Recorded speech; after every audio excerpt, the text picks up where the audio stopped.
Welcome to Noir Street. Like, subscribe, and stay with the mystery.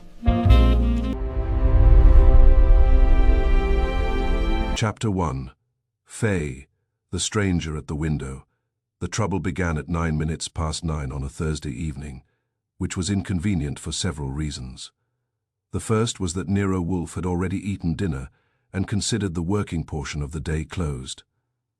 The second was that the rain had turned West 35th Street into a black ribbon with yellow reflections, and I had been thinking seriously about a movie. The third was that our visitor, Victor Talbot, was rich enough to believe inconvenience was something that happened only to other people. Talbot sat in the red leather chair near Wolfe's desk and held a glass of brandy without drinking it. He was 50 or thereabouts, compactly built, with iron-grey hair brushed straight back and a face that had been trained to reveal only what he approved. The training had failed around the eyes. They kept moving toward the window behind me. Wolfe was behind his desk, leaning back with his hands folded over the broad geography of his middle. He had listened for 20 minutes while Talbot explained that someone inside his private investment company was selling confidential information. He had brought no proof, named no suspect, and objected whenever Wolfe asked a direct question. "That is not the best way to hire Nero Wolfe." "You wish me," Wolfe said, "to discover a traitor whose existence you cannot establish. Within an organization you refuse to describe, while preserving the feelings of persons you will not identify." Talbot's mouth tightened. "I am prepared to pay well. Money is useful, but it is not evidence. I came because you are supposed to obtain evidence." Wolfe's eyes narrowed half an inch. "Archie, note that Mr. Talbot has confused a detective with a magician." "I've got it," I said.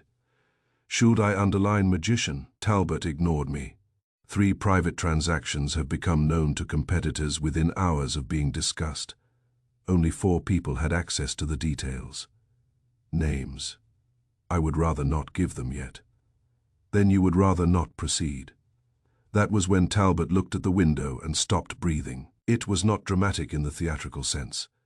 He did not leap up or drop the glass. His body simply went rigid. His fingers tightened so sharply around the stem that I expected it to snap. "There," he said. I turned. The window behind me faced the narrow strip of yard between Wolfe's brownstone and the building to the rear. The curtains were open. Beyond the glass was darkness, a wet brick wall, and the faint glow from a service lamp over the basement steps. For perhaps 1 second, I saw what Talbot had seen, the pale oval of a face floating outside the glass. Then it vanished. Talbot came out of the chair. Summoning was there. I crossed the front room, went through the hall, took the stairs down 2 at a time, and pushed through the kitchen while Fritz Brenner protested that I was letting in damp air. The back door opened onto the small paved yard. The rain had eased to a thin drizzle. The bricks were wet. The iron fence was wet, and the service alley beyond it was empty. I went through the gate and checked both directions. To the left, the passage ended at a locked delivery door. To the right, it opened onto the street. No one was running. No car pulled away. No window closed. No shadow moved. I examined the ground, because that is what a detective's assistant is expected to do when a face appears outside a window. The yard was paved, so footprints were not guaranteed, but the narrow flower bed beneath the study window was soft from rain. It showed no mark except the blunt dents made that afternoon by Theodore Horseman's shoes when he had inspected a drainpipe. The window ledge was 7 feet above the ground. No ladder, no box, no overturned barrel, no convenient giant. I checked the drainpipe. It was slick and thin, unsuitable for climbing, unless the visitor had been born with claws. I tried the gate. It squealed like an insult when moved, and Fritz would have heard it from the kitchen. I found nothing. When I returned to the office, Talbot was standing near Wolfe's desk. Wolfe had not moved. "Well?" Talbot demanded. "Empty yard, empty alley. No tracks under the window, no ladder, no acrobat, no witness, and no miracle. You saw him." I saw something that looked like a face. It was a man. He was staring at me. Wolfe looked at him. Did you recognize him? Number. That was not my question. Talbot's eyes went back to the window. I said no. Wolfe made a small sound in his throat. It was not agreement. Talbot set the brandy down. The man was close to the glass. He must have heard us. The window is closed, I said. The glass is thick, and you were speaking in a normal voice. He would need ears like radar. Talbot turned on me. Are you calling me a liar? Not yet. I'm arranging the possibilities. Wolfe rang for beer. That may sound unrelated, but with Wolfe very little is unrelated. Beer gave him time to think and forced everyone else to wait. Fritz entered with a bottle, a glass, and the expression of a man who had noticed that the evening had been damaged.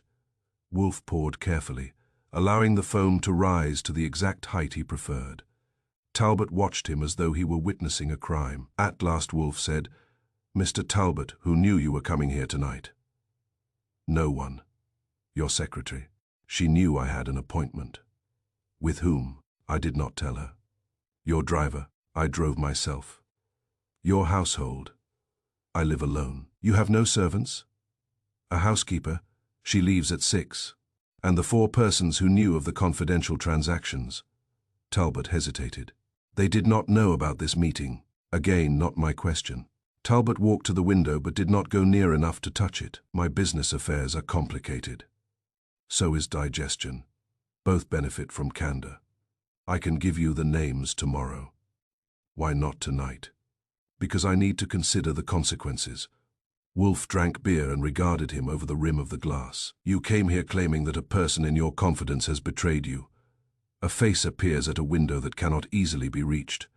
You respond not merely with alarm, but with recognition concealed by denial. Now you decline to identify those who might profit from your fear. That is absurd. Number, it may be wrong, but it is not absurd. Talbot's face changed. Not much, but enough. The disciplined businessman disappeared for a moment, and something hunted looked out through his eyes. You will take the case, he said. I have not said so. I will pay $10,000 as a retainer. That was respectable money, even to Wolfe, who treated bank balances as necessary but vulgar. I sat at my desk and kept quiet. Wolfe placed the glass down. You will provide before noon tomorrow the names of the 4 persons, a written account of the 3 transactions, and a complete list of those who knew or could have learned of your visit here. You will also state whom you believed you saw at the window. I told you. I did not recognize him. Then no engagement exists. Talbot looked at Wolfe for 5 seconds. You leave me no choice. That is often said by people who have rejected several. Someone rang the bell. I went to the hall and opened the door to Inspector Kramer of Homicide. He stood on the stoop with his hat wet, his coat collar up, and his broad red face arranged for dissatisfaction. Good evening, I said. We were just discussing you. No, you weren't, not by name. He pushed past me, shook rain from his hat, and walked into the office without waiting for an invitation. Kramer and Wolfe had known each other for years, which had not improved either man's opinion of the other. He saw Talbot and stopped. Talbot saw him and went pale. That interested me more than the face at the window. Kramer's eyes moved from Talbot to Wolfe. So it's true. Wolfe frowned. You will have to do better than that. Kramer took a folded paper from his pocket. We got a telephone call 20 minutes ago. Anonymous. A man said Victor Talbot was in danger at your house. Talbot stared at him. Who called? He didn't leave a card. What danger? That's what I came to ask. Wolfe's lips tightened. Mr. Kramer, you have entered my house wet, uninvited, and without useful information. I came because a citizen may be threatened. Then question the citizen. Kramer turned to Talbot. Are you threatened? Talbot opened his mouth and closed it. I said. He saw a face at the window. Kramer looked at the window, then at me. Outside that window. That's where faces usually are when they're outside. He walked over, inspected the glass, and pulled the curtain aside. You checked the yard, alley, gate, ground, drainpipe, ledge and neighboring doors, anything. Number, he looked at Talbot. You recognize the face. Number, Wolfe spoke quietly. He has denied recognition. That is not necessarily the same thing. Kramer swung around. What does that mean? It means Mr. Talbot is frightened. People get frightened. Indeed. But authentic fear is rarely created by an empty window. Talbot picked up his coat. His hands were no longer steady. I should go. Kramer blocked his path. Not until I get some answers. You have no right to detain me. I didn't say I was detaining you. I'm standing here. Talbot looked at Wolfe. Tomorrow morning. Before noon, Wolfe said. Talbot left. Kramer watched him go, then turned slowly toward us. What is he hiring you for? Wolfe regarded the ceiling for a moment. Archie, what hour is it? 9:43. Talbot's company is tied to 3 city contracts, 2 federal inquiries, and enough political money to buy half of Albany. An anonymous man says he is in danger here, and you expect me to admire your clock. I expect nothing from you but noise. Kramer's face darkened. I said, he came about a leak in his company. Someone is passing confidential deals to competitors. During the conversation, he saw a man outside the window. I saw the shape of a face too, but nobody was there when I checked. Kramer looked at me. Reflection. Possible. From what? That was a fair question. The glass reflected the office. Wolfe at his desk, the globe lamp, the bookshelves, me, and anyone seated in the red leather chair. But the face Talbot had seen had appeared beyond his left shoulder, pale and motionless, where no one in the room had been standing. Kramer walked around, testing angles. He stood near the bookcase, moved to the hall entrance, then looked toward the glass. Could be a reflection from the house behind. The wall behind has no window facing us, I said. He grunted. Then somebody was there, without touching the ground. Don't get fancy. Wolfe raised his head. The problem is not whether a face appeared. The problem is why Mr. Talbot expected one. Kramer stared at him. Wolfe continued. He came to accuse an unnamed associate of betrayal. He concealed information essential to the inquiry. A face appeared in a place where a face could not readily be. His fear was immediate and personal before he could decide whether to tell the truth. You arrived because an unknown caller had predicted danger. You think the caller made the face? I think the caller knew it would be seen. The room was quiet for a moment. Rain tapped the window with small, patient fingers. Kramer straightened. You taking the case? If Mr. Talbot returns with candor. He may not. Wolfe glanced at the window. Then, Mr. Kramer, I fear we shall next meet under less agreeable circumstances. Kramer left at 9:52, which gave Wolfe grounds for resentment. I locked the front door and came back. Wolfe had turned his chair slightly. He was studying the dark window. You think Talbot lied, I said. He lied repeatedly. About recognizing the man. Indeed. Who was it? I do not know. That makes 2 of us. He pressed the button for Fritz. There is another question. How was the face produced? Number, why was it produced? I dropped into my chair and wondered, not for the first time, whether Wolfe collected impossible cases simply because ordinary ones bored him. To scare Talbot, too simple. To warn him. That remains possible to make him talk. Wolfe's eyes half closed, or to ensure that he would not. Fritz entered to ask whether Wolfe wished coffee. Wolfe said no, which proved the situation was serious. I looked once more at the window. There was nothing there now, except the faint reflection of the office and my own face staring back. At the time, I thought the stranger had vanished. I was wrong. He had never been outside at all. Chapter 2, Faye the empty street at 8:20 the next morning, I was on West 35th Street with my coat buttoned against a wind that had sharpened overnight and a notebook in my pocket. Wolfe was upstairs with the orchids, which meant he was spending 2 sacred hours in the plant rooms while I did the walking, asking, and being lied to. That was our usual division of labor. Wolfe exercised his brain. I exercised everything else. The rain had washed the street clean. It had also removed any faint trace our visitor might have left. Assuming he had been made of ordinary flesh and had ever stood outside the window, I began at the rear alley because mysteries are generally less impressive when inspected in daylight. There were 3 possible approaches to the yard behind the brownstone. A man could enter from the east end of the service passage, come through the west gate from the next block, or climb down from one of the adjoining properties. The first route passed the rear door of a small bakery, the second ran beside a repair shop. The third required either wings or a disregard for broken bones. I tried the bakery first. The proprietor was a round woman named Mrs. Kelly, who had arms like a stevedore and flour on one eyebrow. She remembered the previous evening clearly, because the rain had damaged a delivery of paper cartons and because her nephew had broken a tray. "Did you see anyone in the alley between 8:30 and 9:30? I asked. "Delivery boy at 8:40. Name, Eddie. Anyone else? Number, tall man. Short man. Man with a pale face." She gave me a look.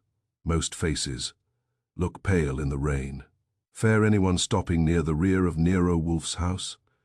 "No one stops there," Mr. Brenner objects. Fritz had a well-earned reputation for defending the kitchen entrance against peddlers, drunks, delivery men with muddy shoes, and civilization generally. "Could anyone have passed without your seeing him?" "Of course, I run a bakery, not a prison gate." That answer was honest enough to be nearly useless. The repair shop belonged to a thin man named Sol Peters, who repaired radios, lamps, and apparently anything containing a wire. He had been working late and claimed he had kept the rear door open for ventilation until 9:15. "In that weather?" I asked. "Sod of smoke." "You see anyone use the alley?" "A policeman." "When?" "About 9:30. That was after the face appeared. He adjusted his spectacles. "What face?" "The one outside our study window." He thought that over and decided he did not like it. "Number no stranger." I would have noticed. "Why?" "People don't go into that yard." "They could. They don't." That was the second, nearly useless answer. I worked both sides of the block. A janitor had been carrying garbage cans down at 9. A maid had stood under an awning waiting for a taxi. A druggist had locked his side door at 9:05. A newsstand operator had been watching the Yankees on a portable set and resented being asked to remember anything else. No one had seen a stranger. No one had seen Victor Talbot arrive either, though he had parked half a block away and walked to our door in plain sight. That was a useful reminder that witnesses are generous with certainty after they have forgotten the facts. By 10:30 I had 7 statements, 3 cups of bad coffee, and a conviction that the street had not swallowed a man. I returned to the brownstone and found Wolfe in the office, arranged behind his desk with a spray of yellow orchids in a vase near his elbow. He dislikes cut flowers, but Theodore had removed the spray to protect the rest of the plant from disease, and Wolfe was examining it like a magistrate inspecting a forged document. I reported, and Wolfe listened with the expression of a man hearing evidence he had expected all along. That was irritating. But after years with him, I had learned irritation was usually cheaper than surprise. "No stranger," I concluded. "No footsteps, no noise, no witness, no magic carpet. Either the fellow was invisible or he was never there." Wolfe turned the orchid stem between 2 fingers. "You have omitted one possibility. He was there and everyone on the block is lying. Number, he came through the house. Number, he was a reflection. That is not a possibility. It is a description." I dropped into my chair and wondered, not for the first time, whether Wolfe collected impossible cases simply because ordinary ones bored him. I'm listening. A reflection must have a source, right, and an observer. That is usually how it works, and a purpose, if it was contrived. I glanced at the window again. It had become the most suspicious piece of glass in Manhattan. In daylight, it showed the grey wall behind the house and a faint image of the office. "You're assuming it was contrived." "I assume nothing," I distinguish. Mr. Talbot either saw an actual face. imagined one, or saw an image created by natural or deliberate means. The first is improbable. The second does not account for your observation. Therefore, the third deserves attention. I saw something, 1 second, maybe less. Where were you? At my desk. Mr. Talbot, in the red chair. Fritz, in the kitchen. You and Mr. Talbot saw the same thing. I saw the pale shape after he reacted. Wolfe nodded. Therefore his reaction directed your attention. Without it, you might not have noticed the image. That helps him fake the thing. Possibly. You think Talbot staged it. I think he knew more than he disclosed. Saman rang the bell. It was not Talbot, it was his secretary, Clara Vane. She stood on the stoop in a dark blue coat, holding a leather handbag with both hands. She was in her early 30s, with steady grey eyes and a face that would have looked composed if her mouth had not been pressed too tightly. Mr. Wolfe is expecting Mr. Talbot, I told her. He will not be coming. That earned her admission. In the office, Wolfe did not rise. He inclined his head just enough to acknowledge that she existed. Miss Vane. She took the red leather chair. It was becoming popular. Mr. Talbot asked me to bring this. She opened the handbag and removed an envelope. He has decided not to retain you. I carried it to Wolfe. It contained a typed letter stating that Victor Talbot had visited Wolfe only to discuss a private business concern, that no formal engagement had been made, and that any suggestion of danger, betrayal, or criminal conduct was without foundation. Wolfe read it twice. I read it once and felt my temperature rise. The letter was not merely a withdrawal, it was a denial prepared for public use. This is charming, I said. He comes here frightened, sees a ghost, brings Kremer to the door by anonymous invitation, then sends a certificate saying nothing happened. Miss Vane looked at me. Mr. Talbot did not call the police. Nobody said he did. You implied it. I implied that somebody knew where he was. Wolfe placed the letter on his desk.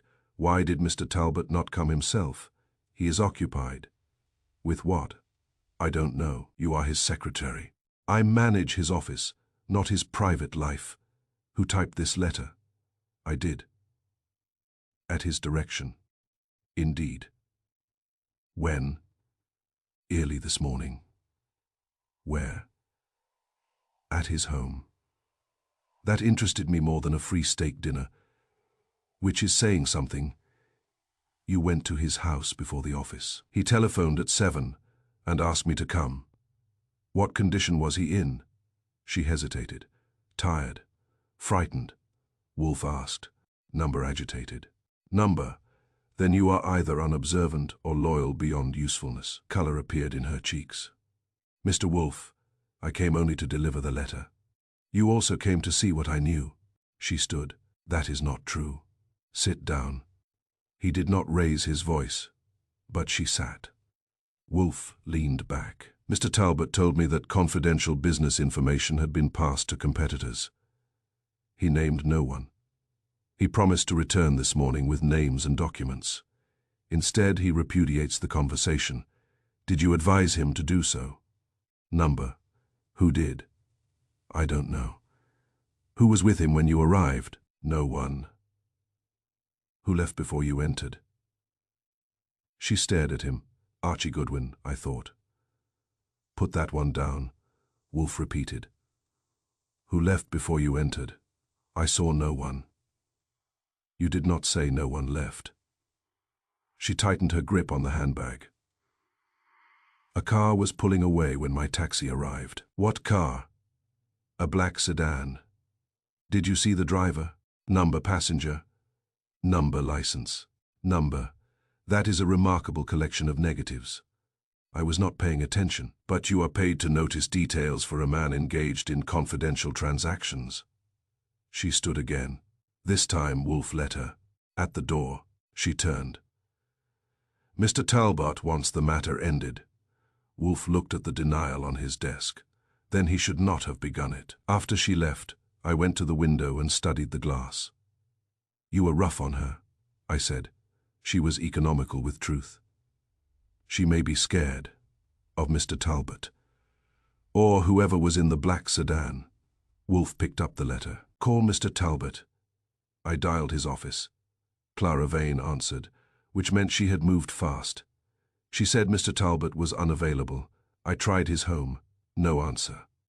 I tried his club and got a man who could make 2 syllables sound confidential. Mr. Talbot had not been there. When I reported, Wolfe regarded the ceiling for a moment. Now what?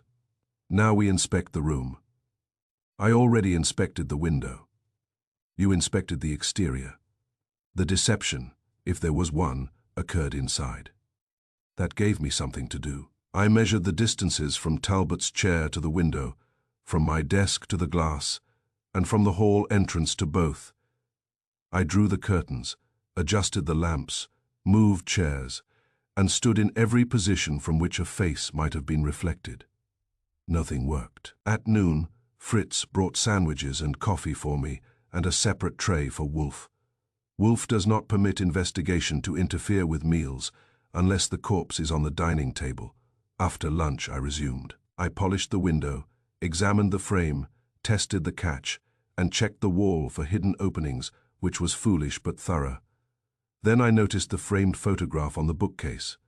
It showed Wolfe receiving an award he had not wanted from an association he did not respect. The glass over the photograph reflected the window. When I tilted the frame, the reflected image moved across the dark pane. I called Wolfe. He opened one eye. I held the frame at an angle, a second reflection, glass to glass. Indeed, with a light behind it, you could throw an image onto the window. Not a clear one, clear enough for a pale face. He opened the other eye. What light? That was the problem. I searched again. On the small table near the red chair stood a silver cigarette box, a brass desk lamp, and a crystal water carafe. Talbot had touched none of them. On the wall opposite the window hung a dark landscape in a polished frame. Then I remembered Clara Vane's handbag. Black leather, broad clasp, glossy enough to hold an image. But she had not been present the previous night. Talbot had carried a flat black document case. I had placed it beside his chair. He went to the hall closet where I had put a similar case of my own and experimented. When I angled the polished surface toward the lamp, a distorted patch of light appeared on the window. Wolfe watched without comment. A photograph attached to the case, I said. A small portrait, maybe. Tilt the case at the right angle, and the face appears on the glass. Who tilted it? Talbot could have done it with his foot. And why? To make us believe someone was watching. Wolfe's lips pushed forward. Then why was he frightened? Acting. Number, you're sure? Indeed. That ended that route. At 3:17, Inspector Kramer arrived, carrying a newspaper folded under his arm and bad temper under everything else. He threw the paper onto my desk. A brief column on the front page stated that Victor Talbot had denied reports of hiring Nero Wolfe to investigate wrongdoing inside Talbot Consolidated. It quoted him as saying that Wolfe had misunderstood an informal conversation and exaggerated it into a criminal inquiry. I read it twice. Then I said, several things not suitable for a newspaper. Kramer looked pleased for the first time since entering. Your client says you invented the case. He wasn't our client, I said. He only offered $10,000, described a betrayal, saw a face at the window, and promised documents. Got that in writing? Number, then you've got air. Wolfe did not touch the newspaper. Why are you here?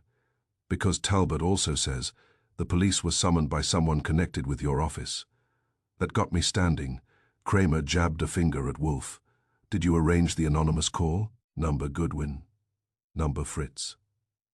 I moved toward him, careful. Wolfe's voice stayed level. Mr. Kramer, you know that accusation is foolish.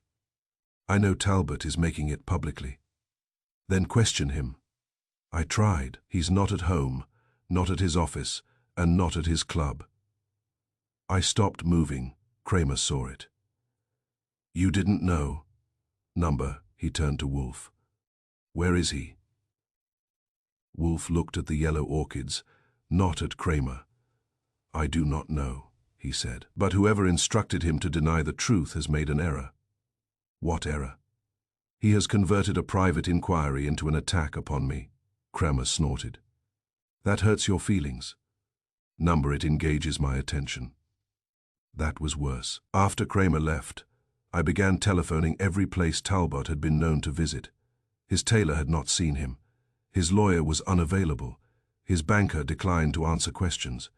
His physician said patient information was private. 2 members of his company said they had no comment before I had asked anything worth commenting on. By 6 o'clock, it was clear that silence had spread around Victor Talbot like a quarantine. I gave Wolfe the list. Everyone close to him has suddenly lost the power of speech. No, Wolfe said. They have received instructions from Talbot. That remains possible, or from the black sedan. That remains possible. I glanced at the window again. It had become the most suspicious piece of glass in Manhattan.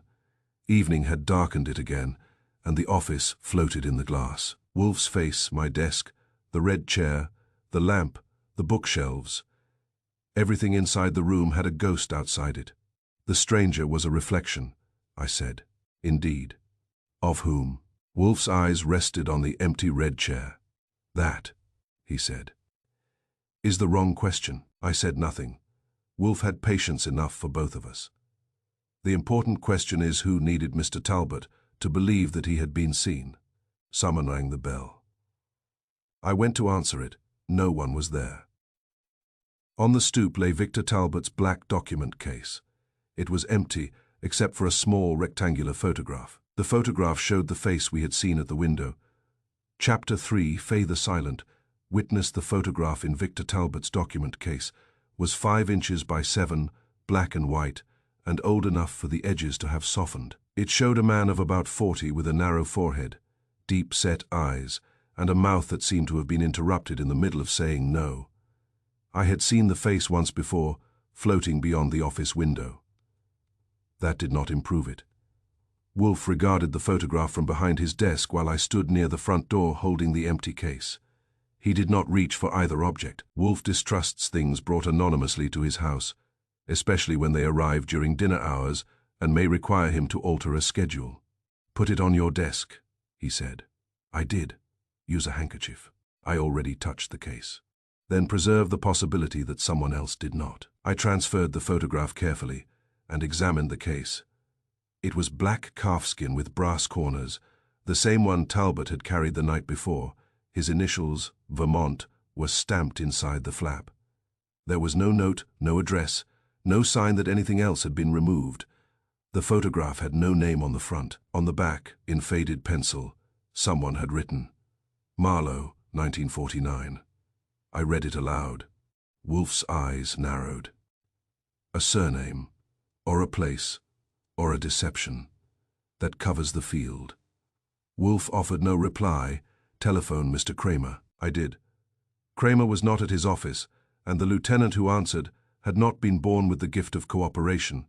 I left a message saying that property belonging to Victor Talbot had been deposited on Wolfe's doorstep. I did not mention the photograph. Kramer would arrive faster if he thought we were withholding something. Then I called Clara Vane. She answered on the 4th ring. Talbot consolidated. This is Archie Goodwin. The silence that followed was not long enough to prove anything, but it had weight. I told you Mr. Talbot is unavailable. I'm not asking for him. I'm asking about a man named Marlowe. The line remained quiet. Miss Vane. I heard you. Good, do you know him? Number. You might want to think before you make that permanent. I do not know anyone by that name. What about the face in the photograph? What photograph? The one delivered in Mr. Talbot's case. Her breath caught. It was small, but telephones are excellent collectors of small sounds. I have no idea what you are talking about. Then come over and look. I cannot. Cannot or will not. She hung up. I reported to Wolfe. She knows the name, I said. She may know the photograph. She may know where Talbot is. Confine yourself to what the evidence permits. That spoils half the fun. The doorbell rang 7 minutes later. It was not Kramer. It was a thin, stooped man in a brown overcoat that had been brushed often and replaced never. He held his hat against his chest and looked past me into the hall as though he expected to be ordered out before entering. "My name is Edwin Pike," he said. "I worked for Mr. Talbot, past tense, until this morning." That was enough to bring him in. Pike sat on the edge of the red leather chair. He was somewhere between 50 and 70, the kind of age produced by years spent under fluorescent lights. His hands were yellowed at the fingertips, and his eyes moved constantly from Wolfe to me to the window. Wolfe looked at him. "Why are you here?" Pike swallowed. "Miss Vane said you were asking questions." "Miss Vane denies knowledge of nearly everything." "Yes, sir." "So you came to assist her?" "Number I came because I was dismissed." "By whom?" "Mr. Leland March." The name was new. "Position?" Wolfe asked. "Executive Vice President." "Reason for dismissal?" "They said I had removed company records." "Had you?" "Number? What was your work?" "Records clerk, corporate files, board minutes, property agreements, correspondence, forgotten information." I said. Pike glanced at me. That was rather the point of the job. Wolfe's eyes went to the photograph. "Do you know this man?" I handed it to Pike. He took one look and nearly dropped it. "That is Daniel Marlowe." "Who is he?" Pike stared at the picture. "He was employed by the company years ago, before it became Talbot Consolidated." "What position?" "Private secretary to Mr. Talbot's father." "Is he alive?" Pike looked at Wolfe. "Number? How did he die?" "In a fall." "Where?" "At the old Talbot house in Riverdale, from an upstairs window." The office became still. I looked toward our window. It had begun to darken with the evening, and my reflection had returned to the glass. "When?" Wolfe asked. 9/18/49. That explained the date on the photograph. "Accident. That was the finding." "Was it disputed?" "No, sir. At least not publicly. Privately." Pike rubbed the edge of the photograph with his thumb. "People talked." "People always do. What did they say?" "That Mr. Marlowe had learned something. Something about the company accounts. There had been shortages, money transferred through a construction subsidiary. He intended to speak to Mr. Talbot's father. And before he did, he fell from a window." "Indeed. Who was present in the house?" Pike hesitated. Wolfe said, "Mr. Pike, you came here voluntarily. Do not waste the effort." Victor Talbot was there. He was 21. Leland March was there too, then only a junior accountant, but already trusted far beyond his rank by the Talbot family. And Miss Eleanor Vale. "Who is Miss Vale?" "Now Mrs. Eleanor Talbot." I sat forward. Talbot said he lived alone. "They are separated," Pike said. "Not divorced." The list was growing. "Who else?" Wolfe asked. "A servant, a chauffeur, perhaps others. I only know what was in the old files." "Why were you dismissed today?" Pike looked toward the photograph again. "Because yesterday I found Daniel Marlowe's personnel folder missing from the archive." "Who requested it?" "There was no request slip." "When had you last seen it?" 6 months ago." "Why did you look for it yesterday?" Pike's eyes shifted to the window. Wolfe noticed. "Yes." Pike took a breath. "Because of the reflections," I said. "What reflections?" He rubbed his hands together. "The study window here. You have been in this room before?" 3 times. I brought records to Mr. Talbot during meetings with Mr. Wolfe. Wolfe had taken the matter only long enough to reject it. "What did you see?" Wolfe asked. "Faces." I leaned back. That would have been worth mentioning. "They were only reflections. I assumed they came from people in the room." "Did they?" "I do not think so."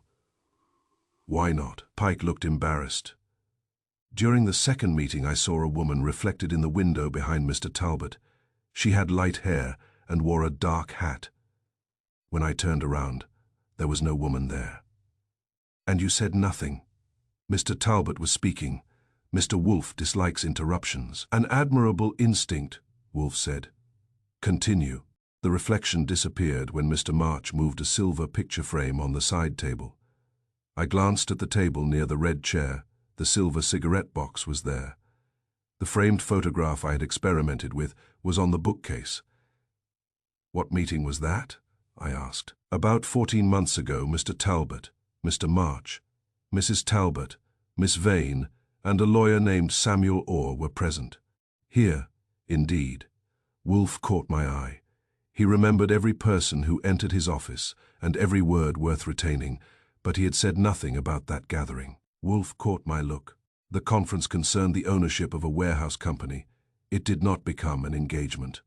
"Did you notice the woman in the glass?" "I noticed an irregular patch of light.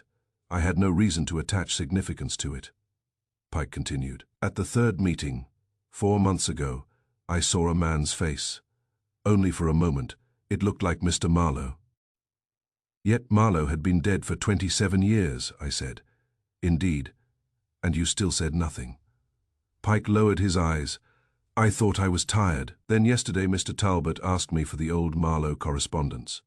When I checked the archive, the personnel folder and several letters were gone." "Who had access?" Wolfe asked. "Mr. Talbot, Mr. March, Miss Vane and myself. Mrs. Talbot could obtain permission." "Samuel Orr?" "Not formally." Wolfe leaned back.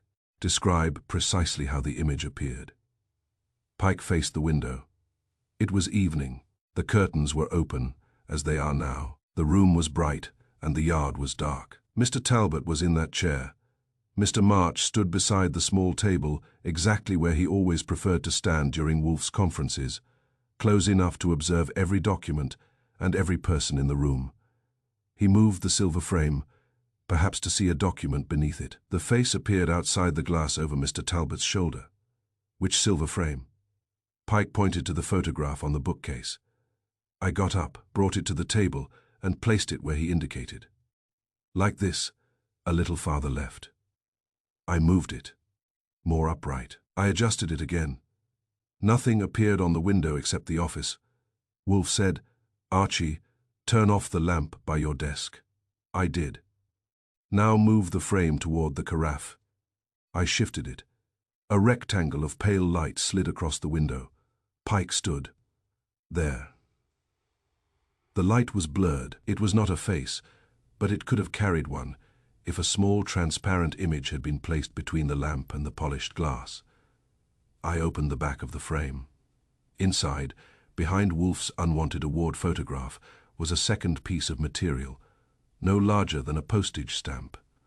It was a transparent film bearing the faint image of a human face, Daniel Marlowe's face.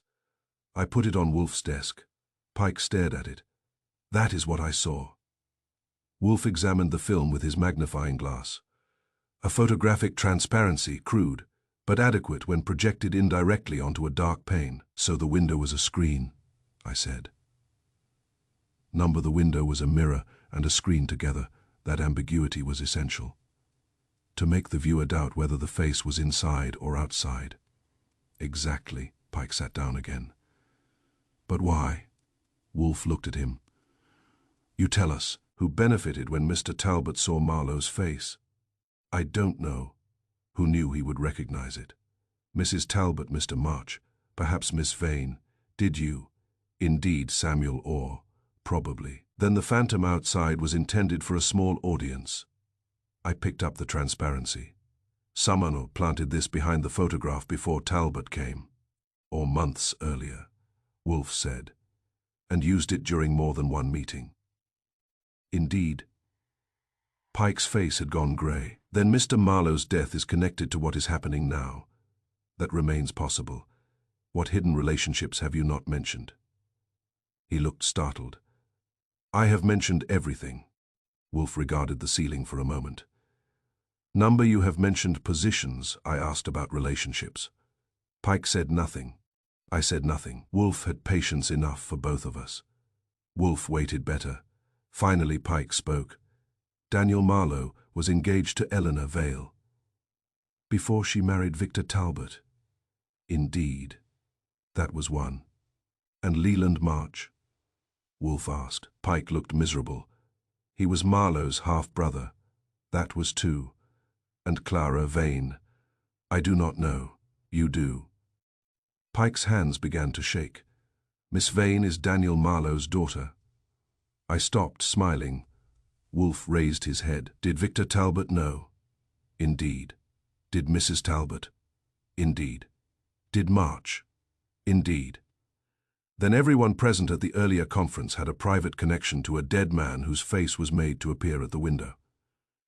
Pike nodded. And yesterday, Wolfe continued, Mr. Talbot came here accusing an unnamed associate of betrayal. During the interview, Marlowe's image appeared again. Mr. Talbot recognized it, denied recognition, and withdrew the inquiry the following morning. Wolfe picked up the photograph from 1949. The illusion appeared intended to accomplish something beyond merely suggesting an intruder. It was designed to tell him that the past had entered the room. I said, a warning. More than a warning, a command. To keep silent. I think so. Pike looked from Wolfe to me. Then Mr. Talbot may be in danger. He was already in danger, Wolfe said. The question is whether he feared exposure more than injury. Summonen rang the bell. This time it was Kramer. He came in fast, removed neither coat nor hat, and dropped a sheet of paper on Wolfe's desk. Victor Talbot's car has been found near the Hudson, he said. Driver's door open, blood on the front seat. Pike made a choking sound. Kramer noticed the photograph and the transparency. What are those? Wolfe ignored the question. Was a body found? Number, amount of blood. Enough to make me ask questions. Whose blood? The laboratory will tell us. Kramer leaned over the desk. What have you got? Wolfe looked toward the dark window where the faces of everyone in the office hovered faintly in the glass. We have ceased searching the street, he said. I was no longer convinced anyone had actually stood outside the window. Kramer followed his gaze. Then where was he? In the room, Inspector. He has been in the room for 27 years. Chapter 4, Faye. The reflection trap. Inspector Kramer stood in the center of Nero Wolfe's office with the expression of a man who had walked into a lecture after expecting a fistfight. On Wolfe's desk lay Daniel Marlowe's faded photograph, the transparent film hidden inside the silver frame, and the report that Victor Talbot's automobile had been found abandoned beside the Hudson River with blood on the driver's seat. The room contained enough questions to keep 3 detectives employed for a month. Kramer preferred to begin with the wrong one. So, he growled, tapping the photograph with one thick finger.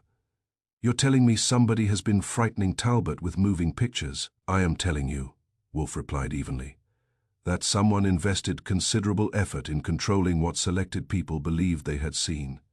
That's fancy language. It is accurate language. Kramer looked at me. Translate. They rigged the room, he grunted. That, Wolfe said, is closer. I picked up the transparent film and held it toward the desk lamp. Daniel Marlowe's face floated in the plastic like a ghost imprisoned in amber. It doesn't explain the blood, Kramer said. No, Wolfe admitted, nor should it. An illusion explains only an illusion, but you think they're connected. I think almost nothing that occurred in this room was accidental, Kramer snorted. I've got a missing businessman, possible kidnapping, and a mysterious dead secretary from 27 years ago. Private secretary, I corrected. I don't care if he was Emperor of China. That would have complicated the paperwork. Kramer ignored me. What I need is evidence. You possess blood, Wolfe said. That is a beginning. And what have you got? A question, he glared. Why, Wolfe continued, would intelligent people repeatedly create the appearance of a man outside this window? That's your question. It is the only one presently worth asking. Kramer muttered something unsuitable for publication and left with the photograph after promising to return it once police photographers had copied it. The front door had barely closed before Wolfe turned toward me. Archie, indeed. We shall reconstruct the deception. You mean play ghost. I mean conduct an experiment. By 2 o'clock that afternoon, the office looked less like the headquarters of a celebrated detective and more like a theatrical workshop. Fritz had contributed every lamp in the house, except those in the dining room. Theodore Horseman had objected to moving a polished brass reflector from the orchid rooms until Wolfe assured him civilization would survive. Even Saul Panzer, summoned from another assignment, had appeared long enough to help me carry furniture before quietly disappearing again. Wolfe remained behind his desk. Naturally. If I perform physical labor, he observed, the value of my conclusions diminishes. That's a fascinating medical theory. It is economic. The curtains were opened exactly as they had been during Victor Talbot's visit. The room lights were switched on one by one while I stood, where Talbot had sat, and Saul occupied my former position behind the desk. Anything? Wolfe asked. No face. Move the table 6 inches. I moved it. Now, only Archie. I sympathize. We continued. The silver frame containing the hidden transparency was returned to the small side table. The crystal water carafe changed places with the cigarette box. Lamps were raised, lowered, rotated, and shaded. For 40 minutes, we achieved nothing except demonstrating that reflections are astonishingly stubborn. Then Wolfe frowned. The ceiling light. What about it? Extinguish it. I did. Only the desk lamp and the standing lamp near the bookcase remained. The office became warmer, softer, and considerably darker. Now, Wolfe said. I turned toward the window. Daniel Marlowe looked back at me. Not clearly. Not solidly. But unmistakably. The face floated beyond the glass exactly as it had appeared on the night Talbot came. Well, I said quietly. Saul moved 3 inches to his left. The face vanished. He stepped back. It returned. Wolfe regarded the ceiling for a moment. Again, we repeated the movement. Face, nothing. Face, nothing. The image depended not merely upon the transparency, but upon the precise relationship among 3 objects: the desk lamp, the silver frame, and the observer. 1 inch, Wolfe murmured. What? Move the frame 1 inch. I did. The face dissolved into meaningless light. Back again. The face returned. Saul whistled softly. That's close. Extremely, Wolfe agreed. I looked toward him. You mean nobody could produce this accidentally? Number Simone knew exactly where Talbot would sit. Indeed, and exactly which lamps would be burning, and exactly where the frame would stand.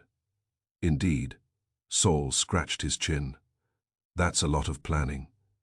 It is, Wolfe agreed, which excludes improvisation. The experiment continued for another hour. We measured distances. I marked furniture positions with removable chalk beneath chair legs.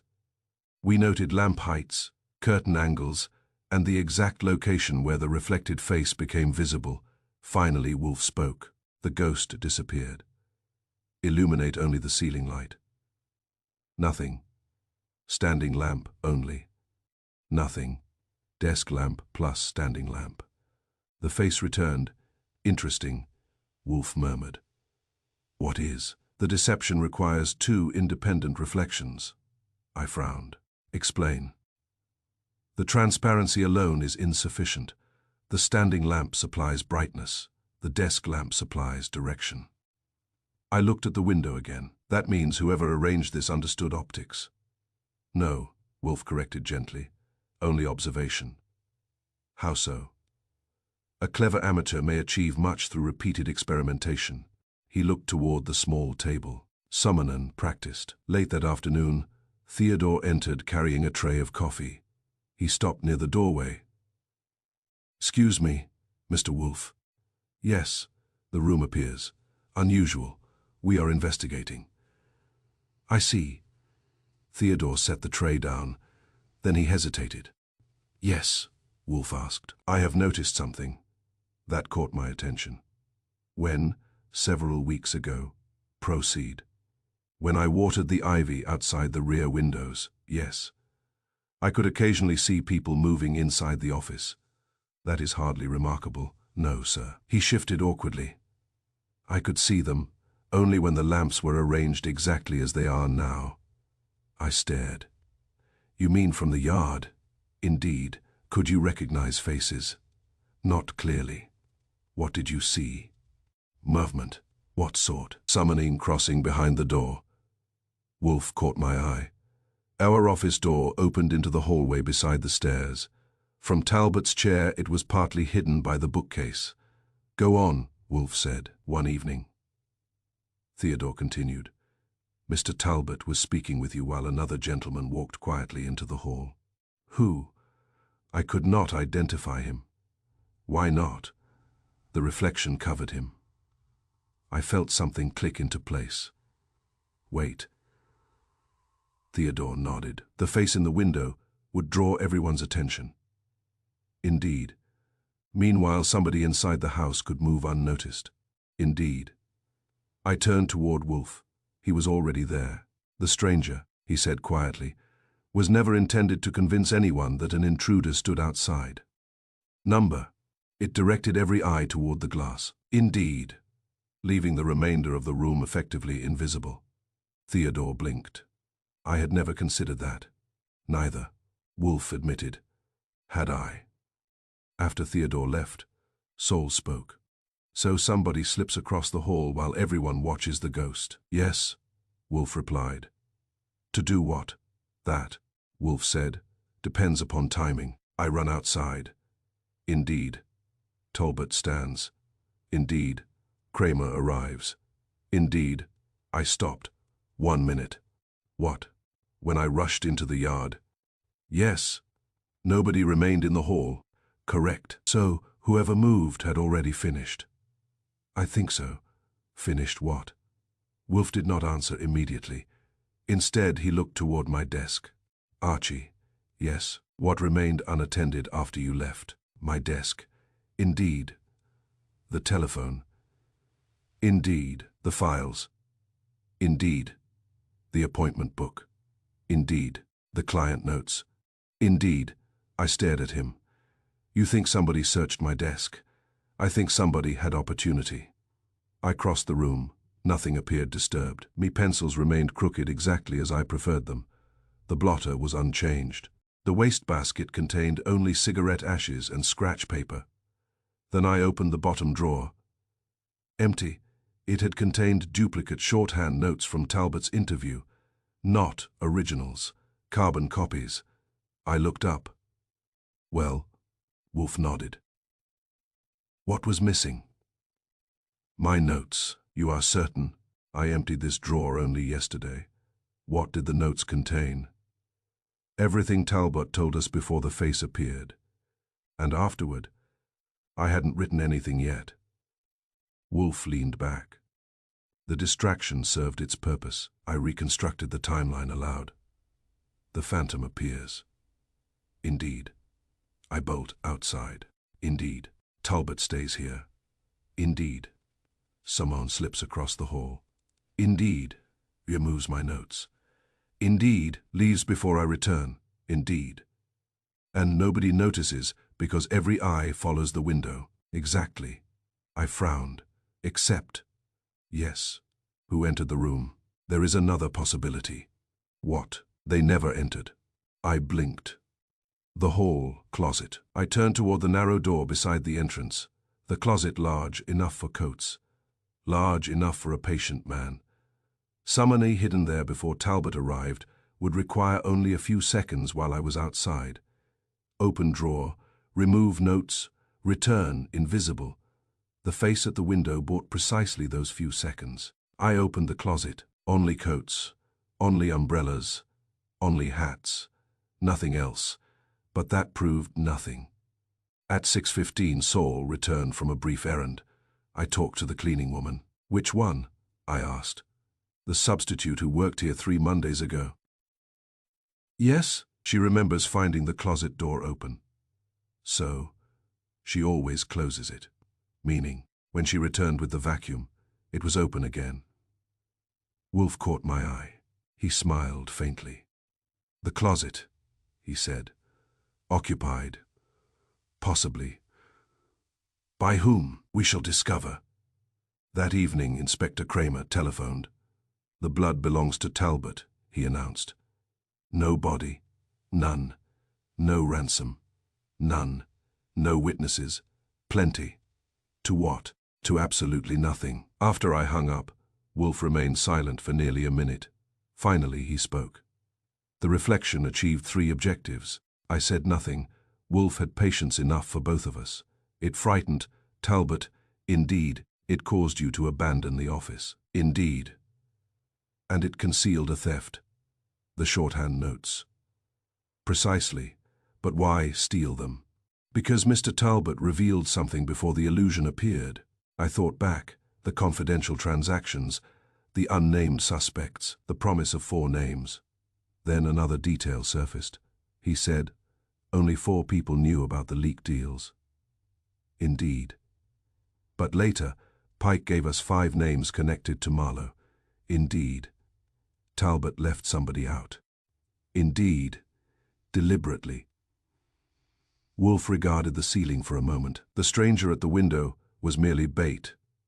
For whom? For us. And the real attack occurred not outside the glass. He tapped my empty desk drawer. But here. The telephone rang, he answered. No one spoke, only breathing. Then, just before the caller disconnected, a calm male voice whispered 4 words. You missed the witness. The line went dead. I turned slowly toward Wolfe. He had heard every word. There is another witness, I asked. No, Wolfe replied softly. There is one they believe we have not yet found. Chapter 5 Faye, the hidden observer. The anonymous telephone call lasted less than 10 seconds. You missed the witness.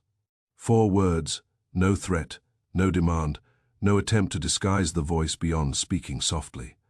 It was the sort of message designed not to frighten a man but to redirect his thinking. When I replaced the receiver, Wolfe had already closed his eyes. Well, I asked. You are standing, he murmured. I noticed. Sit. I sat. The caller believes, Wolfe continued, that we are investigating the wrong omission. You think there is another witness. I think the caller wishes us to believe there is. That sounds familiar. It should. He opened his eyes and looked toward the dark window. The stranger outside the glass also directed our attention away from the true point of interest. That saves me another trip into the yard. Wolfe ignored the remark. The question remains unchanged. Who profited whenever attention shifted elsewhere? I reached automatically for my notebook. Talbot's missing notes. Indeed. The phantom. Indeed. The anonymous warning to Kramer. Indeed. The newspaper denial. Indeed. Everything moves our eyes away from the same place. And where is that? The conversations. The following morning began with a visitor who possessed exactly the quality Wolfe required at that stage of an inquiry. He had forgotten that he knew something. Samuel Orr arrived at 10:15. He was a lawyer of the expensive variety, neatly dressed, carefully shaved, and carrying the permanent expression of a man who billed by the hour even while thinking. I understand, he said after taking the red leather chair, that Mr. Talbot has disappeared. That is the current rumor, Wolfe replied. And you wish to question me? I wish to determine whether you prefer candor to inconvenience. Orr smiled politely. That depends upon the inconvenience. An intelligent answer. I poured coffee, or accepted it without sugar. You attended several meetings in this office with Mr. Talbot, Wolfe said. Indeed. Were you aware that unusual reflections appeared in the study window? The lawyer hesitated. Indeed. How often? 3 times. And your opinion? I assumed someone outside. You examined the yard? Number. Why not? It did not concern the legal matters under discussion. That, Wolfe said, was a mistake, or nodded. I realize that now. During those meetings, what subjects were discussed? Corporate acquisitions, property transfers, settlement negotiations, anything else? He hesitated. One discussion involved restructuring several investment accounts. Whose accounts? Mr. Talbot's personal holdings. Were the details confidential? Entirely. Did the transactions later become public? Orr looked surprised. Indeed. How? We never discovered. Wolfe leaned back. Interesting. I made another note. By then my notebook knew more than most of the witnesses. Every meeting accompanied by a phantom at the window had involved confidential financial information, Saul Panzer arrived shortly before noon carrying a slim brown envelope. I visited Talbot Consolidated. Legally, I asked. He looked at me. That answers that. He handed the envelope to Wolfe. Inside were photocopies of internal accounting summaries, payment authorizations, and correspondence between Victor Talbot and Leland March. Nothing immediately exciting appeared. Then Wolfe stopped reading. Archie? Yes, this memorandum. I took it. It listed 6 board meetings over the previous 14 months. Beside 4 of them, someone had penciled a single letter. W. What does it mean? I asked. No idea. Wednesday. Impossible. Warehouse. Number. Window. Wolfe looked at me. Continue. The dates caught my attention. Each marked meeting corresponded exactly with occasions Edwin Pike had described. Meetings held in Wolfe's office. Meetings during which strange reflections had appeared. Well, I said softly. Indeed, the letter isn't random. Number Saul spoke. There was something else. He produced another sheet, private reimbursement records, hotel expenses, taxi fares, restaurant receipts, routine material, except for one recurring charge, a payment every month to a company called Empire Building Services. What do they do? I asked. Maintenance. For Talbot. Number. For us. I looked again. The address matched our block. Empire serviced several neighboring brownstones, including ours. By 1 o'clock I was interviewing Empire's supervisor. His name was Bernard Coe. He kept records with impressive accuracy and employees with considerably less. Yes, he said, consulting a ledger. We've cleaned Mr. Wolfe's windows. When? 2nd Tuesday each month. Always the same crew. Number any complaints? 1. From whom? Mr. Wolfe. That narrows nothing. What complaint? He said somebody had moved a chair. I thanked him. Who worked here last month? He ran a finger down the page. Joseph Keller, and before him, Thomas Reed, still employed? Number. Why not? Quit. Address. He supplied one. Thomas Reed had disappeared 3 months earlier. When I reported back, Wolfe was examining Talbot's correspondence. These letters, he said. What about them? They contain references to conversations held only in this room. So, they are written before those conversations occurred publicly. I frowned. Meaning, Summonon knew the contents immediately afterward. I took one letter. Talbot warned March against delaying the purchase of a manufacturing company because our competitors already know the valuation discussed yesterday. Yesterday, the meeting had taken place here. The valuation had never appeared in company records. Only 4 people had attended, and apparently a 5th had listened. That afternoon, Fritz interrupted with sandwiches. He placed Wolfe's tray precisely where it belonged, then paused. Mr. Wolfe.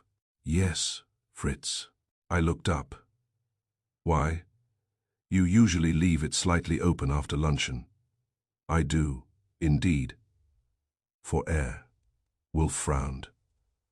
I had forgotten. So had I, Fritz admitted. The office door slightly open during meetings. I stood. Show me. He did. With the hallway door open 3 inches, voices carried surprisingly well into the narrow passage. Not perfectly, not every word, but enough, especially if someone waited nearby. I closed the door. The sound almost disappeared. Well, I said. Yes, Wolfe answered. The hallway, that remains possible closet. Landing, that remains possible summoning listening just outside. Closer. How much closer? Wolfe looked toward the ceiling. Very. The brownstone was old. Old houses possess admirable dignity and unfortunate habits. They settle, they creak, they transmit sounds unexpectedly. Saul and I spent the next hour exploring every room adjoining the office. The front hall, the staircase, the dining room, the small reception, alcove. Nothing, finally. Theodore suggested something. The heating register. What about it? I asked. It connects several rooms. I knelt beside the cast. Iron floor register near Wolfe's desk old. Heavy, dusty. When lifted, it revealed a metal duct descending beneath the floor. I tapped it hollow. Saul went upstairs. I remained below. He spoke. His words arrived faintly through the register, not distinct, but recognizable. Interesting. Very interesting. Then Fritz, curious, entered the pantry beside the dining room. Archie? Yes. I heard Mr. Panzer. So did I. From the pantry. Not upstairs. The pantry shared the same ventilation shaft. I hurried there. Inside the narrow room, another register sat low against the wall. Voices carried much more clearly, not perfectly, but far better than chance. Some unknown concealed there during confidential meetings could hear fragments. Not enough for legal testimony, enough for financial advantage. I returned to the office. Hidden listener. Wolfe shook his head.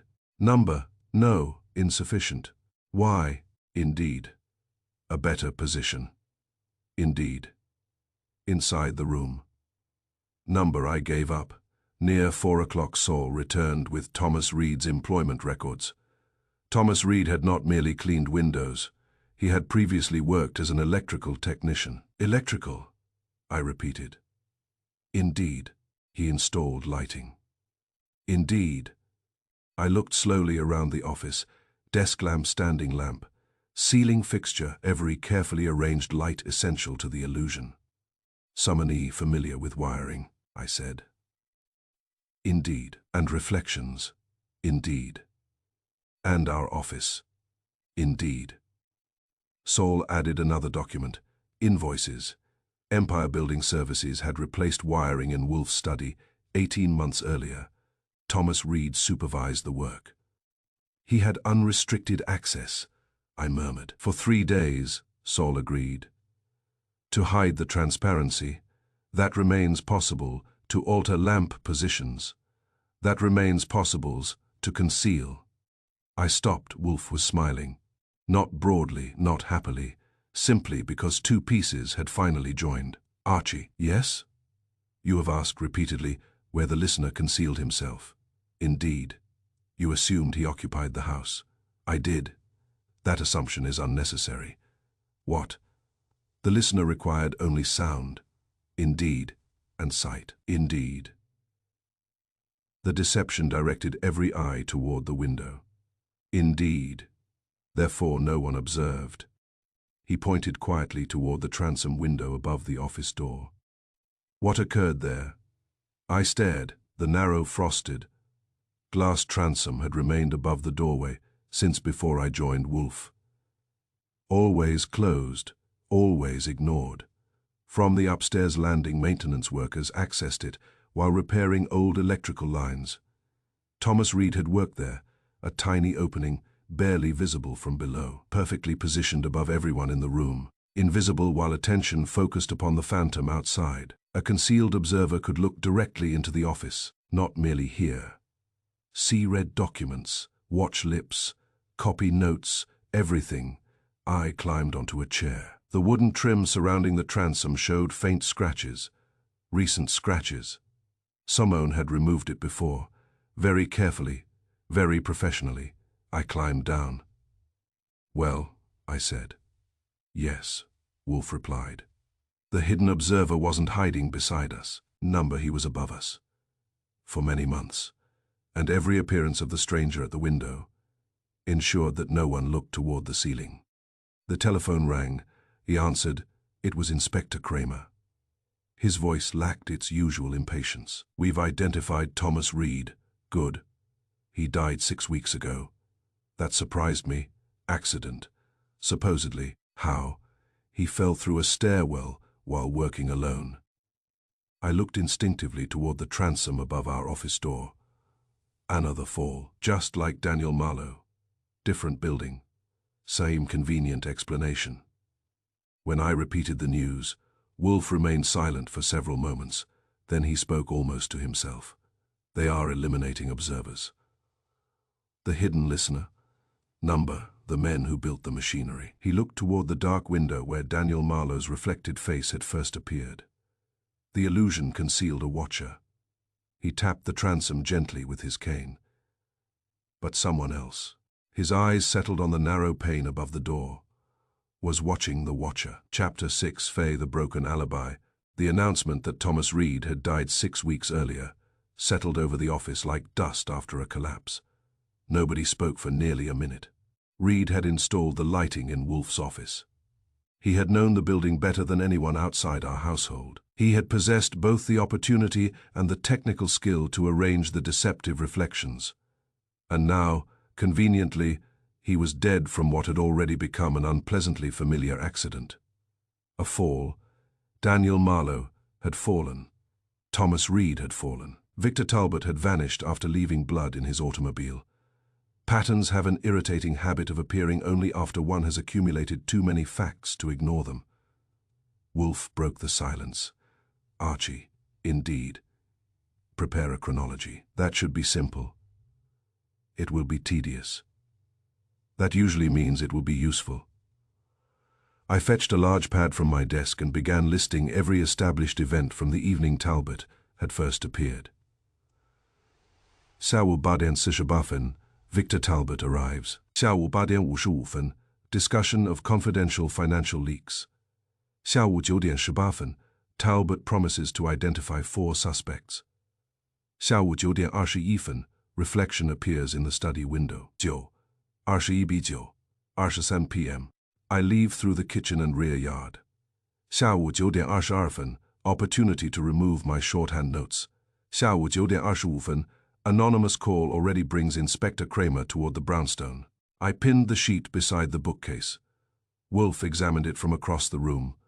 Continue. With what? Everything. So I did. Edwin Pike's dismissal, Clara Vane's denial, the abandoned automobile, the hidden photographic transparency, Thomas Reed's death, the old Marlowe file disappearing from company records. When I finished, the page looked less like notes and more like a battlefield. Saul Panzer arrived while I was still adding arrows between events. He regarded the paper. You finally made it confusing enough. Give me another hour. Shortly afterward, Samuel Orr returned. He had telephoned first, asking whether Wolfe required additional legal information. Wolfe had answered that he required truthful information, which apparently accomplished the same purpose. Orr entered carrying a leather portfolio. I located correspondence relating to the Riverdale incident. The Marlowe death? Wolfe asked. Indeed. He removed several copies of witness statements made in Itenzio by Sishijo. Most were ordinary, one was not. Leland March's statement declared that he had remained in the Riverdale library from Baden Schufen until shortly after 9, never leaving the room before hearing cries from upstairs. I looked at the page. That is very exact. It was given under oath, Orr replied. People lie under oath. Occasionally. More frequently than lawyers admit. Wolfe held out his hand. I passed him the statement. He read it once, then twice. Finally, he placed it on his desk. Mr. Orr, yes. Who prepared these statements? I did not. They predate my involvement. Who represented the Talbot family? A firm now dissolved, was March questioned aggressively. No. Why not? He was considered entirely reliable. Indeed. Wolfe's tone suggested that reliability had just become expensive. After Orr departed, Wolfe instructed Saul and me to reconstruct the original evening minute by minute, not Talbot's visit, the death of Daniel Marlowe. That was 27 years ago, I protested. Time alters memory, Wolfe replied. It does not alter architecture. That sent us to Riverdale. The Talbot house stood behind iron gates overlooking the Hudson, large enough to discourage conversation and old enough to encourage ghosts. A caretaker admitted us reluctantly after Saul displayed credentials that were genuine enough for practical purposes. Most of the house had changed. The library had not. Neither had the central staircase, nor the second Jan floor landing overlooking the entrance hall. I stood where Leland March claimed to have remained throughout the evening. From the library doorway, I could see part of the staircase. Not all of it, Certainly not the upstairs corridor where Marlowe supposedly fell. Interesting, Saul murmured. What? If March stayed here? Yes, he couldn't actually see the landing. No, we tested every angle. Exactly the same conclusion. March could hear footsteps. He could not watch the corridor continuously. The famous alibi suddenly looked less impressive. The caretaker watched us with growing curiosity. Finally he spoke. You're looking in the wrong direction. Saul turned. What do you mean? The old service stairs. I felt something tighten. What service stairs? He pointed toward a paneled wall beside the dining room. They were sealed years ago. Hidden behind decorative woodwork lay a narrow servant's staircase running from the basement to the second floor, invisible from the library, invisible from the main entrance, invisible from almost everywhere. The caretaker unlocked the concealed door. The staircase creaked, as though offended by visitors after so many years. We climbed. At the top, another concealed panel opened into the upstairs corridor, only 15 feet from the window where Marlowe had died. I looked at Saul. Well, indeed. A man could leave the library. Indeed. Use the hidden stairs. Indeed. Search the landing. Indeed. Return. Indeed. Without anyone noticing. Saul nodded. Provided everyone believed, he never moved. Back at the brownstone, I reported to Wolfe. He listened without interruption. When I described the concealed staircase, he merely closed his eyes. You are unsurprised. Number because. The architecture required it. Architecture. Every successful deception depends upon overlooked space. That sounds philosophical. It is practical. He tapped the chronology. The stranger at the window occupied visual space. The transom occupied vertical space. The service stair occupied architectural space. And each remained unnoticed because observers concentrated elsewhere. I thought about that. Then whoever planned the illusion always depended upon attention being directed away. Exactly. The following morning, after a night in which none of us accomplished much sleep, and Wolfe accomplished a great deal of thinking, Inspector Kramer arrived carrying fresh irritation. You are going to enjoy this. I doubt it, Wolfe replied. March repeated his old statement. The Riverdale one, indeed. He swears he never left the library. Still, confident as a preacher, Wolfe nodded. As expected. Kramer frowned. You think he is lying? I think he is repeating a well-rehearsed memory. That isn't evidence. Number. Then what is? Time, Kramer blinked. I dislike answers that sound wise. You often receive them. After Kramer departed, I began reconstructing Talbot's visit again, this time physically. I occupied every chair, opened every door, timed every movement, measured every distance. Fritz watched politely until I ran through the hallway carrying a stopwatch. Then he retreated. At precisely 2 minutes after the reflected face appeared, I reached the rear yard. Another 45 seconds returned me to the office. Plenty of time, but something bothered me. I repeated the exercise. Then again, finally, I stopped. Wolfe. Yes, I've been assuming the person stealing my notes entered through the hallway. Yes, they didn't have to. No. I pointed toward the side entrance connecting the office with the front reception room. During ordinary visits, we seldom used it. The door remained unlocked. Someone already waiting in the reception room could enter the office while I ran toward the kitchen. They would avoid both Fritz and the hallway completely. No hidden closet, I said. Number, no hall. Number simply another door, indeed, which nobody watched. Precisely. Another overlooked vantage point. Another unnecessary assumption. Saul returned, carrying building plans obtained from municipal archives. Original plans, not modern renovations. He spread them across Wolfe's desk. There, he pointed. The reception room, once connected directly with the basement through a narrow servants' corridor, later converted into storage.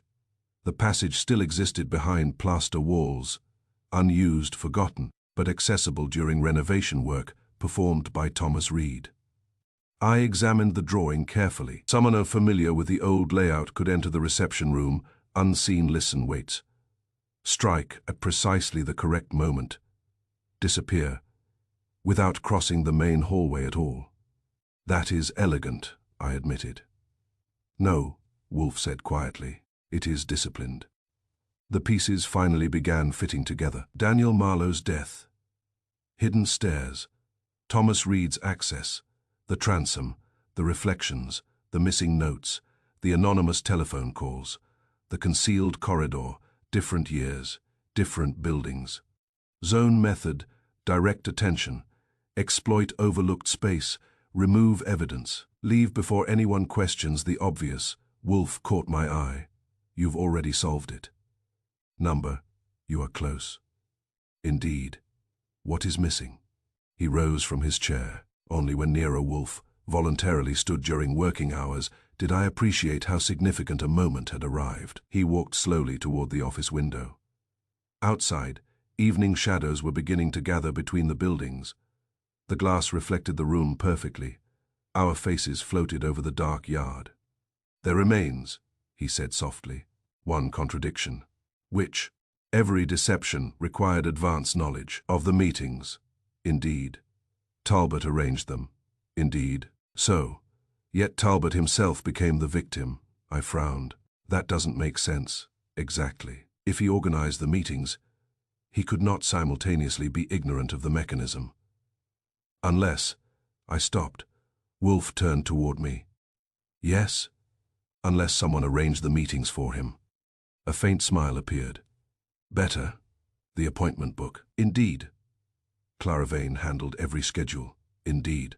She knew who would attend. Indeed. She knew where everyone would sit. Indeed. She knew when sensitive discussions were planned. Indeed, she could prepare the room. Wolfe nodded once. Now ask the next question. I did. If Clara Vane had all that access, why frighten Talbot? Indeed. Because, Wolfe replied quietly, she was not working alone. The telephone rang, I answered. Inspector Kramer did not bother with greetings. We found Victor Talbot. Alive. Indeed. Where? Locked inside an abandoned maintenance tunnel beneath the old Hudson Freight Terminal. I gripped the receiver. How long? Long enough to hear someone walking above him. Kramer paused. He says he never saw the man's face. Wolfe caught my eye. He did not seem surprised. What did he see? Kramer's voice became thoughtful. He said all he ever saw, I already knew the answer, was the reflection in a piece of broken glass. Chapter 7 Faye. The truth in the glass. Victor Talbot looked considerably less impressive in Nero Wolfe's office than he had on the evening he first arrived. He had lost weight during the 3 days of his disappearance. A bandage crossed his left temple. His expensive suit had acquired wrinkles that no valet could forgive, and his voice had developed the cautious quality of a man who had discovered that certainty was an expensive luxury. Inspector Kramer stood near the fireplace, with both hands thrust into his coat pockets. 2 detectives from homicide occupied the hallway. Saul Panzer leaned against the bookcase, with the expression of a man who had already solved the case privately, but was willing to watch Wolfe earn the applause. Clara Vane sat quietly near the office door. Leland March remained by the window. No one had chosen those places. I had, at Wolfe's instruction. Mr. Talbot, Wolfe began. Tell us once more what occurred after you left this house. Talbot folded his hands. I drove south. Indeed, I believed someone was following me. Why? Because the face appeared. The reflection. Talbot corrected himself immediately. Indeed, you recognized it. Indeed, the face belonged to Daniel Marlowe. Talbot nodded. I had not seen his photograph in years, yet you recognized it instantly. Indeed. Because you had spent 27 years attempting to forget it. March shifted almost imperceptibly. Wolfe noticed. I noticed Wolfe noticing. Proceed, Kramer growled. Talbot continued. I believed someone had discovered what happened in Riverdale. What happened? Talbot looked down. Marlowe confronted my father over falsified accounts. And he intended to expose them. Yes, my father ordered him from the house. And Talbot closed his eyes. There was an argument upstairs. With whom? Leland. Every eye turned toward March. March did not move. He struck Marlowe. Talbot said quietly. Nonsense, March snapped. Wolfe raised one finger. Talbot continued. Marlowe lost his balance. The window. Indeed. He fell. You witnessed this. Indeed. Your father. He arrived moments later. And the death became an accident. Talbot nodded miserably. Kramer spoke. You concealed homicide for 27 years. Talbot shook his head violently. Number you just admitted. It wasn't murder. March laughed. The sound was surprisingly calm. It took him nearly 30 years to decide that. Wolfe looked toward him. You admit being present. I never denied it. You merely repeated an incomplete alibi. My statement was truthful. Number. I remained in the library. For part of the evening. March smiled faintly. The service staircase, indeed, you discovered it. We rediscovered it. March shrugged. That changes nothing.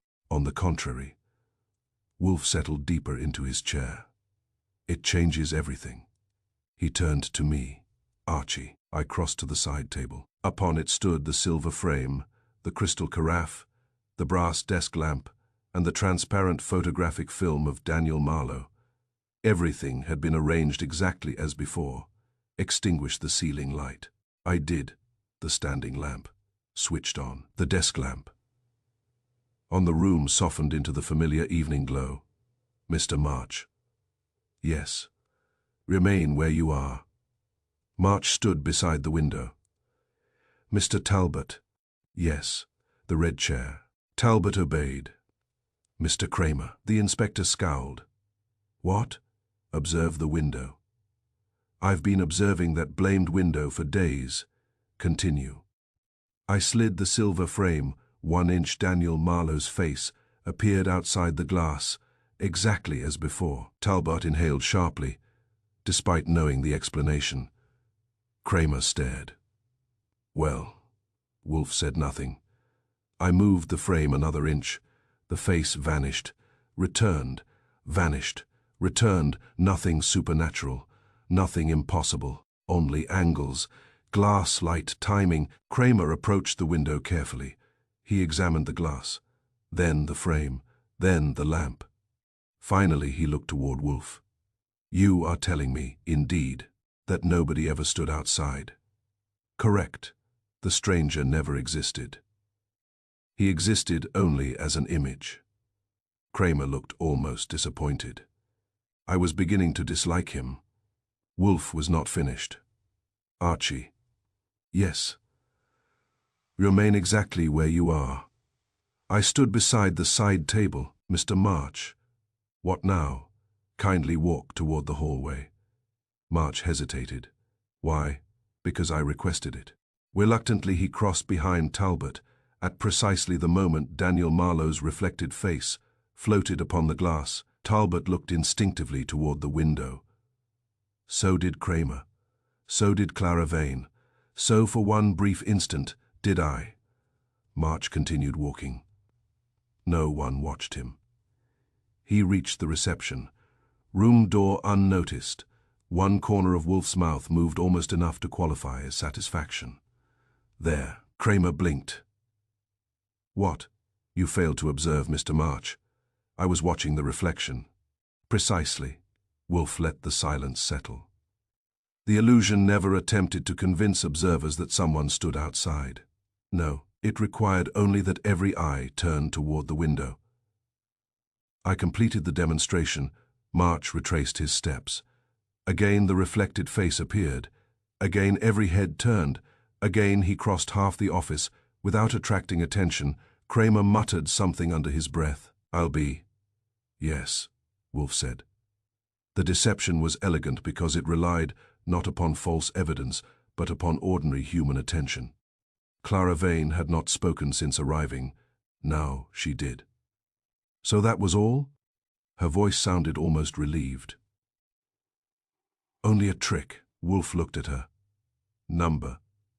The trick concealed the crime. She lowered her eyes. I don't understand. I believe you understand perfectly. March interrupted. This is absurd. Is it? You've proved nothing except clever lighting. Wolfe folded his hands. I have demonstrated opportunity. For what? For betrayal. He nodded toward the stack of documents on my desk. Every confidential meeting in this office produced valuable information. Yes, March admitted. Information known only to those present. Indeed. Yet competitors acquired it almost immediately. Indeed, coincidentally. Wolfe allowed himself the faintest pause. Every such meeting included an appearance of the mysterious stranger. March remained silent. The reflection diverted attention, yes. While another participant quietly copied notes, I opened my desk drawer, removed documents. I held up one of my recovered shorthand pads, or passed information to an accomplice. Clara Vane looked sharply toward March. It lasted less than a second, long enough, Kramer noticed. So, he turned toward her. You've got something to say. Number, Miss Vane, Wolfe said gently. When did you discover that your father had not died accidentally? Her face drained of color. Nobody, Daniel Marlowe. She closed her eyes. I was 16. Who told you? My mother. She had kept Marlowe's letters. Indeed. And you accepted employment with Victor Talbot deliberately. Clara nodded once. To learn the truth.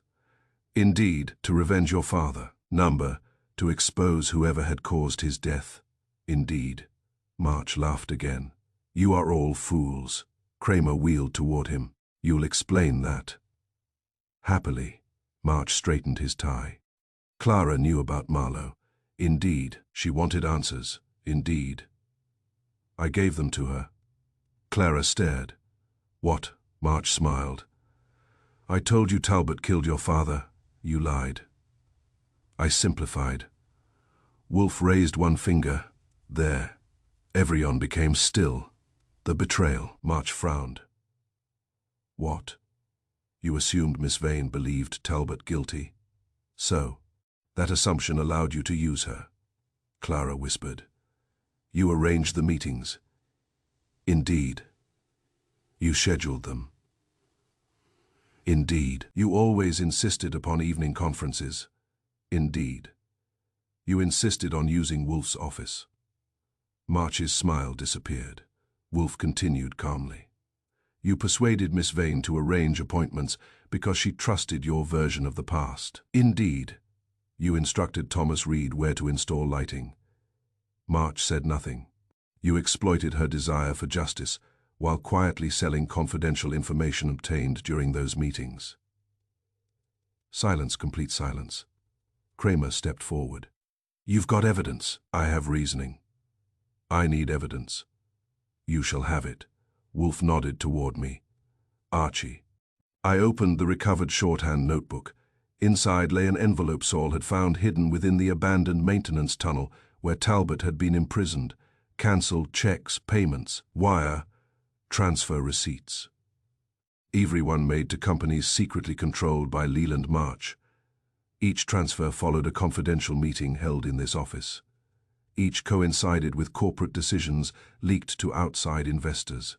Kramer examined them slowly. Well, he looked at March. You've had an expensive hobby. March remained composed. Circumstantial. Number Wolfe corrected him quietly. Cumulative. March's confidence began to fracture. You can't prove I created the reflections. No, Wolfe agreed. Thomas Reed did. And he is dead. Indeed, conveniently. March looked sharply at him. That wasn't my doing. No. You believe everything connects. Indeed, you are wrong. Then explain why Thomas Reed died after asking Empire Building Services for copies of his own wiring diagrams. March did not answer. Explain why Edwin Pike was dismissed after discovering Daniel Marlowe's missing personnel file. Silence. Explain why Victor Talbot's shorthand notes disappeared during the reflected apparition. Still silence. Explain why every confidential discussion benefited corporations secretly purchasing stock through shell companies under your control. March glanced at the window. The same window, the one that had begun the case. You've built a story. No, Wolfe replied. I have dismantled yours. Kramer finally exhaled. All right. He looked slowly around the room. The impossible stranger. Indeed, the ghost. Indeed, the phantom outside. Indeed, it was the strongest evidence in the whole case. Exactly. Because nobody would invent something so complicated unless they needed everyone looking in the wrong direction. Wolfe inclined his head. You understand at last. Kramer gave a reluctant nod. I hate it. I know, but it fits. It does. The inspector turned toward March. You are coming downtown. March looked once more toward the window. Daniel Marlowe's face had vanished. Only the reflections of the living remained upon the dark glass. As the detective stepped forward, March spoke quietly, almost to himself. You are still missing one person. The room became very still. Wolfe did not look surprised. No, he said. I have not forgotten. March smiled faintly. Then you know who planned the first reflection. Indeed. And who was that?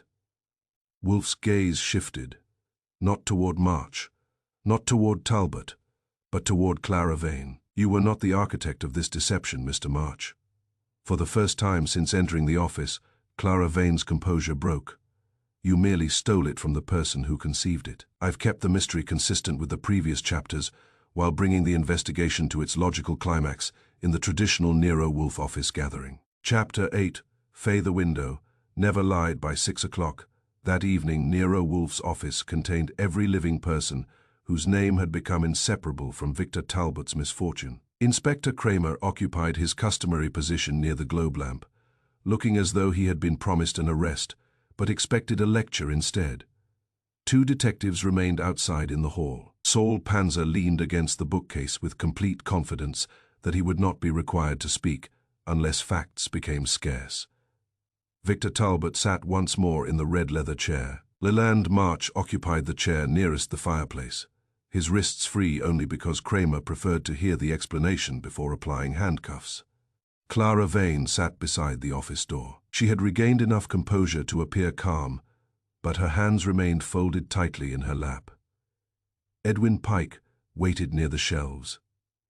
Samuel Orr stood beside the mantel. Fritz had supplied coffee for everyone except Wolfe, who had finished dinner and accepted no interruptions to digestion. The room looked remarkably ordinary. That was appropriate. The entire case had depended upon ordinary things arranged with extraordinary care. Wolfe rested both hands upon his desk. Ladies and gentlemen, he began, we have devoted considerable effort to a stranger who never existed. No one answered. The figure in the window was never intended to persuade anyone that an intruder watched this house. It had a simpler purpose. To distract us, Kramer said. Indeed, that much we've established. We have established only half of it. Wolfe turned toward me. Archie, indeed, the reconstruction. I rose. Every object had already been returned to its original position. The brass desk lamp, the standing lamp, the silver frame, the crystal water carafe, Daniel Marlowe's photographic transparency. The curtains were fully open. Outside, darkness had settled over the narrow yard exactly as it had on the night Victor Talbot first sought our help. Mr. Talbot, Wolfe said, kindly remain where you sat during your first visit. Talbot obeyed. Mr. March, stand beside the bookcase. March did not move immediately. Kramer spoke without raising his voice. I'd recommend cooperation. March crossed the room. Miss Vane, Wolfe continued, please remain near the door. She nodded silently. I switched off the ceiling light. The office softened into warm shadows. The desk lamp and standing lamp remained illuminated. Now, Wolfe said quietly. They shifted the silver frame less than an inch. Daniel Marlowe's pale face appeared beyond the window. Even expecting it, Victor Talbot stiffened. Edwin Pike inhaled sharply. Samuel Orr looked instinctively toward the glass. Kramer, who had seen the experiment twice already, nevertheless turned his head. Only Wolfe continued watching the people instead of the window. "Observe yourselves," he said. No one understood. "You are not studying the apparition." He paused. "You are studying one another's reactions." Silence settled over the room. Wolfe nodded toward me. "The face may disappear." I moved the frame again. The image dissolved. "The deception," Wolfe continued, "was never valuable because it produced a ghost. It was valuable because it measured fear." Talbot looked up. "What? You believed someone had revived Daniel Marlowe?" "Indeed." "Someone else watched your response." Wolfe looked directly at Clara Vane. "Miss Vane," she met his eyes without speaking, "when you first learned that your father had not died accidentally, what did you do?" Her voice was almost inaudible. "I searched the company records." "You found nothing. They had disappeared." "So you searched elsewhere?" "Indeed. You located Thomas Reed." Her eyes widened. "You knew?" "I know now." She lowered her head. "I found him through Empire Building Services. He had installed electrical wiring in this house." "Indeed. And he possessed unusual talent with reflected images." "Indeed." "You asked whether Daniel Marlowe's photograph could be made to appear in this window." "Indeed." Leland March laughed softly. "I wondered when we'd arrive."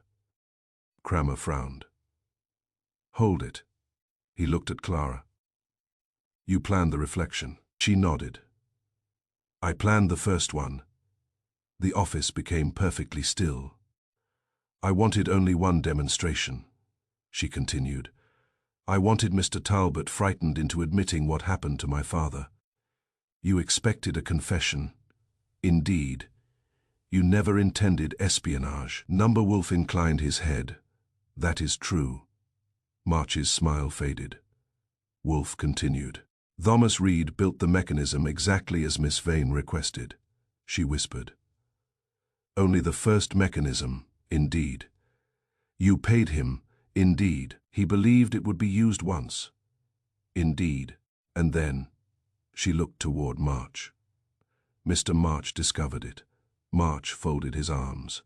"I discovered an opportunity."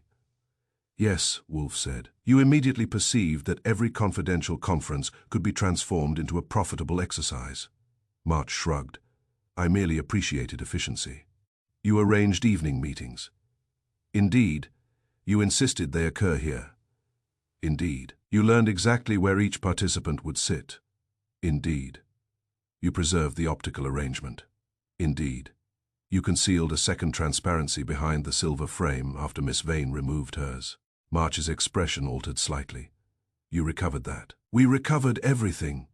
He said nothing. Wolfe continued. "You employed Thomas Reed to maintain the lighting." "Indeed.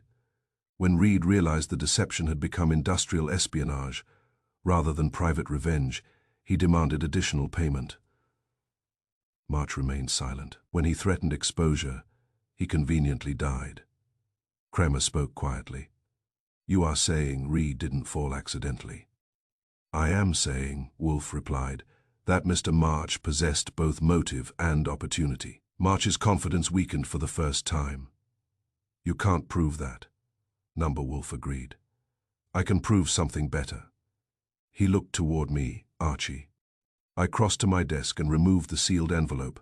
Saul had recovered from the abandoned maintenance tunnel. Inside were cancelled checks, correspondence, and a small notebook. I handed the notebook to Kramer. He opened it. Every page contained dates, meeting dates. Beside each appeared 3 notations: reflection, documents copied, payment received. Kramer slowly looked up. "Well," March remained motionless. Wolfe spoke calmly. "The notebook is not in Mr. March's handwriting. No, it belongs to Thomas Reed." Clara closed her eyes. "He kept records. He feared betrayal." Wolfe nodded. "As every blackmailer eventually does," March finally spoke. "You are assuming quite a lot." Wolfe's voice remained gentle. I am reading. He pointed toward the final page. There is one unfinished entry. Kramer read aloud. March says Talbot must disappear next. Clara suspects too much. If anything happens to me. The sentence ended abruptly. The room remained silent long enough for the clock in the hall to strike 7. March understood. So Reed left insurance. Indeed. He intended to expose me.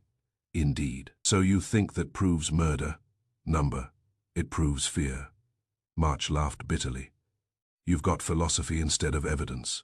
Wolfe shook his head. No. He looked toward Kramer. The evidence is not the notebook. No. It is the confession Mr. March is about to make.